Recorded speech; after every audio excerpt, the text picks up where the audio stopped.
Patience रखना सीखो, तभी आप मुश्किल वक्त में आसानी से सामना कर पाओगे। एक समय की बात है, एक किसान था जिसके पास एक घोड़ा था। वह अपने इस घोड़े से बहुत प्यार करता था। उसे अपने घोड़े पर बहुत गर्व था, जो किसान की कमाई का जरिया भी था। अपनी इस कमाई से किसान अपने परिवार का पेट भरता था। लेकिन एक दिन वह घोड़ा भाग गया।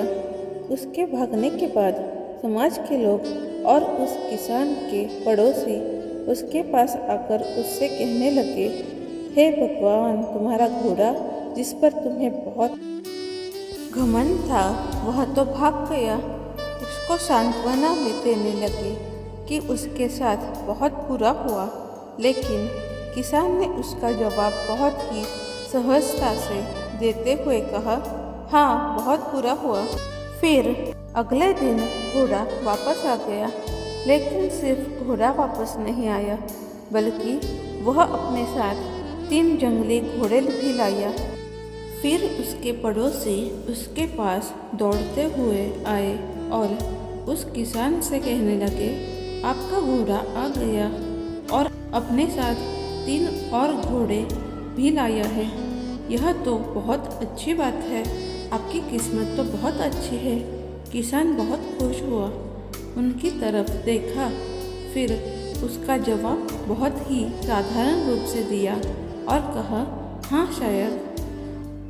कुछ दिनों बाद किसान का बेटा उसी जंगली घोड़े में से किसी एक को काम के लिए उपयोगी बनाने की कोशिश कर रहा था। लेकिन इसी कोशिश के दौरान घोड़े ने उसे ज़मीन पर पटक कर उसका पैर बुरी तरह से टूट गया। उसके पड़ोसी उससे कहने लगे, उस पागल घोड़े ने देखो तुम्हारे बेटे के साथ क्या किया, उसका पैर तोड़ दिया। यह तो बहुत बहुत बुरा हुआ। किसान दुखी हुआ और फिर से उसी तरह जवाब दिया और कहा, हाँ शायद मेरे बेटे के साथ गलत हुआ। अगले दिन सेना के कुछ जवान उस किसान के घर आते हैं, जो जंग छिड़ने के कारण नए जवानों की भर्ती कर रहे होते हैं। उसमें से एक जवान ने किसान के बेटे को देखा और बोला, इसका तो पैर टूटा हुआ है, हम इसे सेना में भर्ती नहीं कर सकते। और वे जवान गांव के सभी लड़कों को लेकर अपने साथ चले गए। यह जानकर उसके पड़ोसी और बाकी गांव वाले उसके पास आए और बोलने लगे, तुम्हारे बेटे को तो जवान जंग के लिए नहीं ले गए। तुम्हारी किस्मत तो बहुत ही अच्छी है। इस आखिरी बार भी किसान ने फिर से बड़ी सहजता से कहा, हाँ शायद। कहानी की प्रेरक बातें। इस कहानी से हमें यह प्रेरणा मिलती है कि हमारे लिए चीज़ों को नकारात्मक ढंग से सोचने में ज़रा भी समय नहीं लगता है। जब भी कुछ हमारे अनुकूल नहीं होता तो हम उसे पूरा ही समझते। लेकिन सच बात तो यह है कि कोई नहीं जानता कि जो हमारे साथ घटा है वह बुरा है या अच्छा। इस कहानी में भी किसान के भावों में परिवर्तन परिस्थितियों के कारण होता है। बुरी परिस्थितियों में वह नकारात्मक हो जाता है और अच्छी परिस्थितियों में वह सकारात्मक। इन नकारात्मक और सकारात्मक परिस्थितियों बीच के समय में धैर्य रखना बहुत ज़रूरी होता है। क्या आप वाकई में यह बता सकते हैं कि हमारे साथ जो घट रहा है वो गलत है या सही, बिना यह जाने कि भविष्य में उसका क्या प्रभाव पड़ेगा हम पर या हमारे जीवन पर? मुझे लगता है आपका जवाब होगा नहीं। हमारे समाज में, हमारे देश में ऐसे बहुत से महान लोग हैं जो अपने जीवन में असफल हुए हारे, अनेक बड़ी बड़ी बीमारियों से लड़े, किंतु उन्होंने कभी भी अपना धैर्य नहीं खोया और ना ही हार माने। यही आगे चलकर बड़े प्रसिद्ध हुए, सफलता के मुकाम पर पहुँचे और महान बने। हमारे बड़े बुजुर्ग सही ही कह गए हैं कि जो होता है अच्छे के लिए होता है।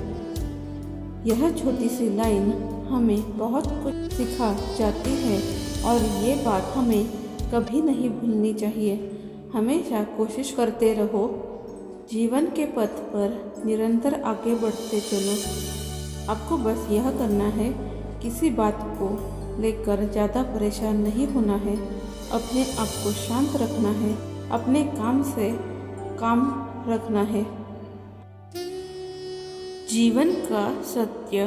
क्या आपने कभी सोचा है कि मेरे इस मानवीय जीवन का क्या अस्तित्व है? मेरे लिए इस मानव जीवन जो कि ईश्वर की अनमोल देन है, उसकी क्या महत्वता है? क्या आपने कभी अपने आप को गहराइयों से जानने का, समझने का प्रयास किया है? मानवीय तौर पर कहा जाए तो हम इस जीवन को सिर्फ अपनी ज़रूरतों को पूरा करते करते ही व्यतीत कर देते हैं। एक मनुष्य के लिए उसकी ज़रूरत क्या है?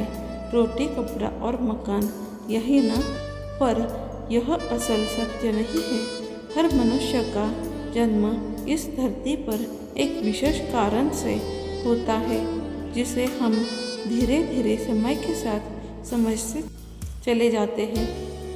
कई लोग अपने इस मानवीय जीवन के सत्य को समझ ही नहीं पाते, क्योंकि वे हमेशा नकारात्मक सोच ही रखते हैं। यही अंतर है नकारात्मक और सकारात्मक सोच में। यह जहाँ नकारात्मक सोच हमारे लिए समस्याएं पैदा करती है, वही सकारात्मक सोच हमारे लिए नए अवसर लाती है। आइए हम जीवन के इस सत्य को एक कहानी द्वारा समझने की कोशिश करते हैं। धनवान सेठ की कहानी। एक गांव में एक बहुत बड़ा धनवान व्यक्ति रहता था। लोग उसे सेठ धनीराम कहते थे। उस सेठ के पास प्रचुर मात्रा में धन संपत्ति थी, जिसके कारण उसके सगे संबंधी, रिश्तेदार, भाई बहन हमेशा उसे घेरे रहते थे। वे उन्हीं के राग अलापते रहते थे। सेठ भी उन सभी लोगों की काफ़ी मदद करता था। तभी अचानक कुछ समय बाद सेठ को भयंकर रोग लग गया। इस भयंकर बीमारी का सेठ ने बहुत उपचार करवाया, लेकिन इसका इलाज नहीं हो सका। आखिरकार सेठ की मृत्यु हो गई। यमदूत उस सेठ को अपने साथ ले जाने के लिए आ गए। जैसे ही यमदूत सेठ को ले जाने लगे, तभी सेठ थोड़ी दूर जाकर यमदूतों से प्रार्थना करने लगे कि मुझे थोड़ा सा समय दे दो, मैं लौटकर तुरंत आता हूँ। दूतों ने उसे अनुमति दे दी। सेठ लौटकर आया, चारों ओर नजरें घुमाई और वापस यमदूतों के पास आकर बोला, शीघ्र चलिए। यमदूत उसे इस प्रकार अपने साथ चलने के लिए तैयार देखकर चकित रह गए और सेठ से इसका कारण पूछा। सेठ ने निराशा भरे स्वरों में कहा, मैंने हेरा फेरी करके अपार धन एकत्रित किया था, लोगों को खूब खिलाया पिलाया और उनकी बहुत मदद भी की। सोचा था कि वो मेरा साथ कभी नहीं छोड़ेंगे। अब जब मैं इस दुनिया को सदा के लिए छोड़कर जा रहा हूँ, तो वे सब बदल गए हैं। मेरे लिए दुखी होने के बजाय ये अभी से मेरी संपत्ति को बांटने की योजना बनाने लगे हैं। किसी को मेरे लिए जरा सा भी अफसोस नहीं है। सेठ की बात सुनकर यमदूत बोले, इस संसार में रानी अकेला ही आता है। और अकेला ही जाता है। इंसान जो भी अच्छा या बुरा कर्म करता है उसे इसका परिणाम स्वयं ही भुगतना पड़ता है। हर प्राणी इस सत्य को समझता तो है, पर देर से। जीवन की सीख हम इस बात को अपने जीवन में भी देख रहे हैं। लोग जीवन के सत्य को भूलकर मानव द्वारा बनाए गए जाल में, जैसे लालच, रुपए, पैसा, बुराई आदि तले दब गए हैं। आप जो भोजन ग्रहण करते हैं वह पेट में 4 घंटे रहता है। जो वस्त्र पहनते हैं वह 4 महीने रहता है, लेकिन जो ज्ञान आप हासिल करते हैं वह आपके अंतिम सांस तक साथ रहता है और संस्कार बनकर आपकी अगली पीढ़ी तक पहुंचता है। ज्ञान का बीज कभी व्यर्थ नहीं जाता। जो है जितना है सफल करते चलो। सफल करने से ही सफलता मिलती है। हर व्यक्ति को सकारात्मक तरीके से देखो, सुनो और समझो। हम जितना ज़्यादा पढ़ते हैं, सुनते हैं, समझते हैं, हमें अपनी कमियों का उतना ही ज़्यादा एहसास होता है और इसी कमी को दूर करके हम सफलता की मंजिल की ओर अपने कदम बढ़ाते चले जाते हैं। क्या लेकर आया था जो क्या लेकर जाएगा। कर कुछ ऐसा जाओ कि लोग तुम्हें याद रख जाएंगे। आपको बस यह करना है, कोशिश करो कि गलत काम नहीं करना। किसी चीज़ को लेकर ज़्यादा लालची नहीं होना है। लाइफ को एंजॉय करते चलो।